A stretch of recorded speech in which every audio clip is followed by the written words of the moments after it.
Hi, Mystery Recapped here. Today, I'm going to explain a horror movie called An American Werewolf in London. Spoilers ahead. Watch out and take care.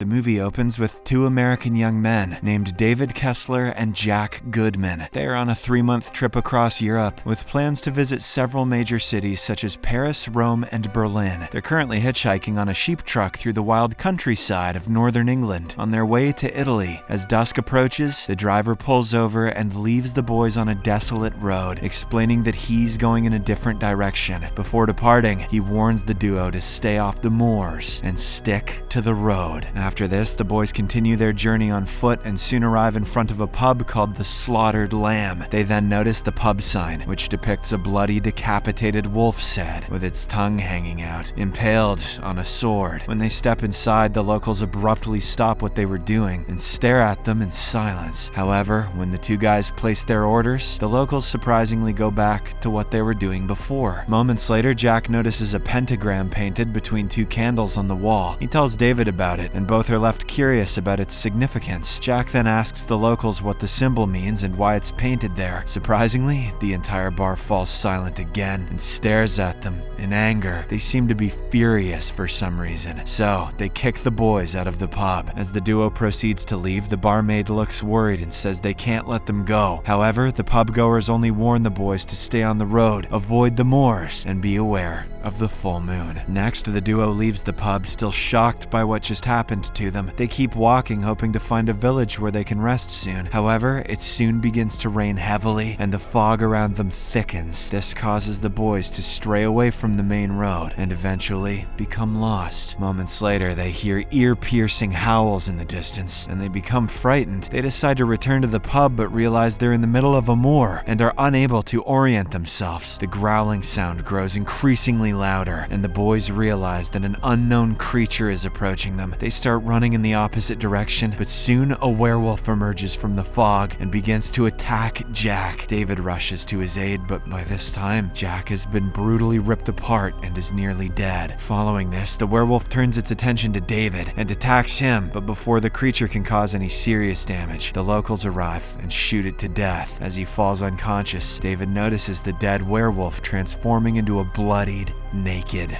man. "Oh, blimey, I thought that was a squirrel," says the hunter. The scene then cuts to 3 weeks later, when David awakens in a hospital in London. He is greeted by a doctor named Hirsch and a man from the American embassy. David inquires about his friend, to which Hirsch reveals that Jack was murdered. According to the official reports, they were attacked by an insane escaped convict. David is distraught over his friend's death and begins to act hysterically, so a nurse named Alex sedates him. Before losing consciousness, he clarifies that it wasn't a madman who attacked them, but a large wolf. When he awakens later, he is visited by two detectives who want to take his statement. David tells them the same story about how they were attacked by a big wolf. However, the detectives don't believe him because two witnesses saw a madman attacking the boys. They reveal that the escaped lunatic's body was discovered, and an autopsy report confirmed that he was the attacker. The detectives now suspect that David's memories are distorted due to severe psychological trauma. In the following scene, David begins to have nightmares in which he sees himself naked,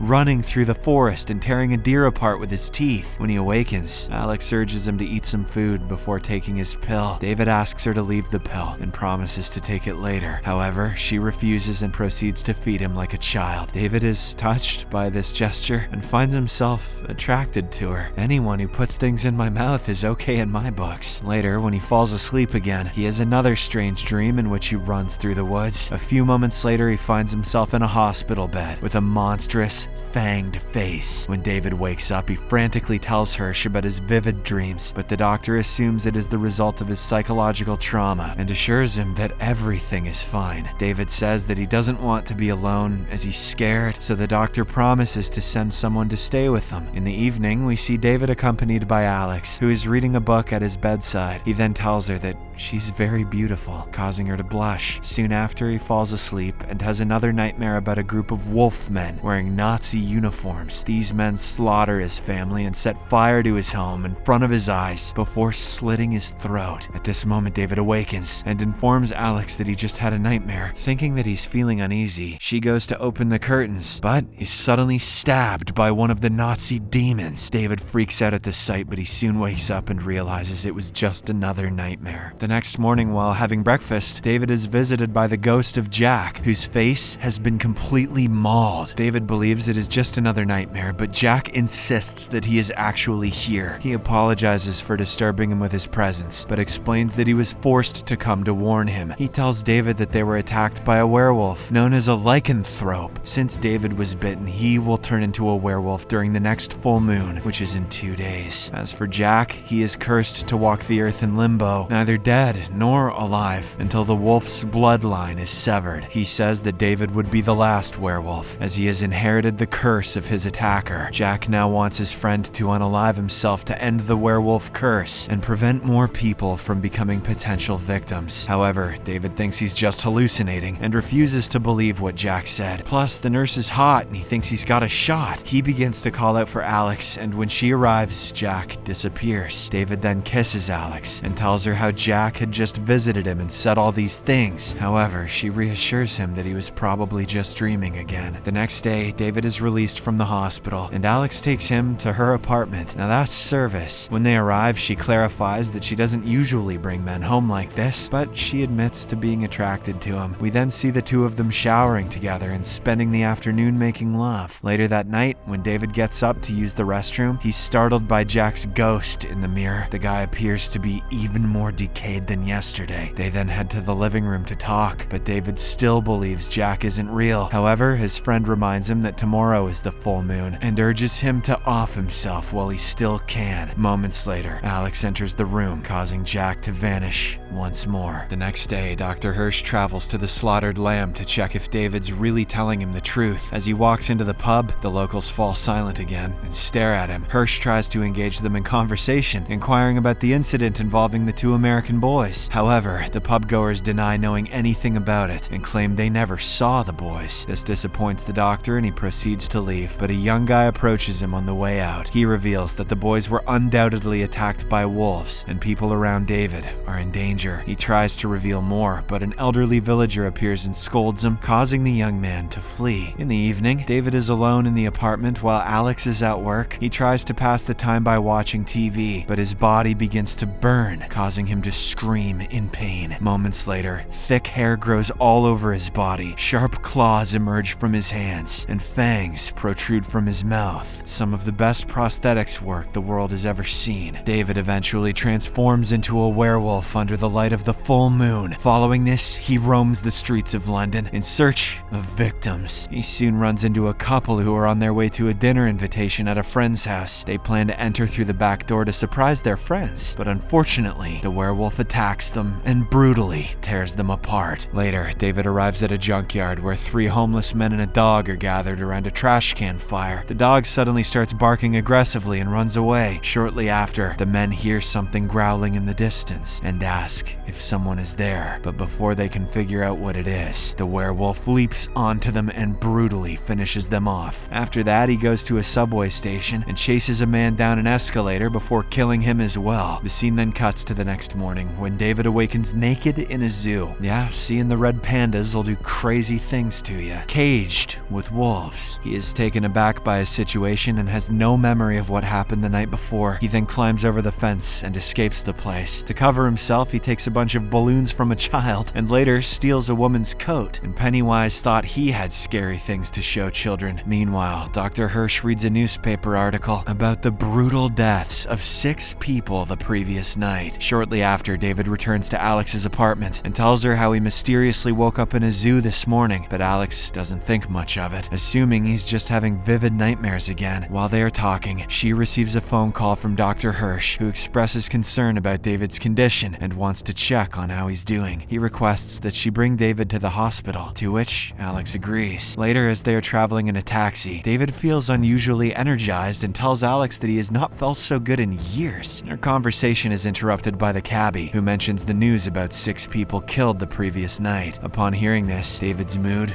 suddenly changes, and he realizes that his friend was correct. He assumes that he's responsible for the killings and immediately gets out of the cab. David then approaches a nearby police officer, confesses to killing 6 people, and wishes to be arrested. But the officer doesn't believe him and refuses to arrest him without reason. This disappoints David, so he approaches Alex and kisses her. He says that he loves her a lot, but must stay away from her for her own safety. Alex is confused by what he means, but David doesn't care to explain and simply runs away. Next, David tries to cut his wrists with a pocket knife, but he feels scared and can't bring himself to do it. He then notices Jack in the distance, who now looks almost like a skeleton. David follows his friend to a porno theater, where he meets the ghosts of the 6 victims who were murdered the night before. They all loved porno. They all try to convince him to end himself using quick and painless methods, such as shooting himself in the mouth or throwing himself under a train. However, David has no idea how he would do such a daunting task. Moments later, the full moon reappears, and David, who still lacks the courage to end his life, transforms into a werewolf once more. The ghosts of his victims vanish, and David begins to slaughter the people inside the theater. Soon after, several officers arrive at the scene, but the werewolf has already escaped at this point. He then begins terrorizing the streets of London by attacking people and causing violent accidents. When an officer attempts to restrain him, the werewolf casually bites his head off. This causes the city to descend into chaos as people begin to panic and flee for their lives. Meanwhile, Alex is sleeping when she is approached by Dr. Hirsch, who tells her about the commotion. They both assume that David must be responsible for this chaos and decide to head towards the location together. When they arrive, they discover that werewolf David has somehow become trapped in a dead-end alley with no way out. Several police cars have barricaded the area, and officers are working to keep onlookers at a safe distance. In the final scene, Alex pushes through the officers to reach the alley, where she finds the werewolf. She tearfully tells David that the cops are going to kill him and begs him to stop his rampage. She also confesses that she loves him. Boy, he must have been great in the sack. And for a moment, the werewolf seems to understand this sentiment. He looks at her with affection, but quickly succumbs to his animal instincts and snarls at her. Seeing this, the officers wasted no time in shooting him to death. As the movie ends, David reverts to his human form and dies in front of Alex, but his expression is serene since he's finally freed from the curse. Subscribe for more videos like this, turn on notifications, and leave a like to help the channel out. Thank you for watching.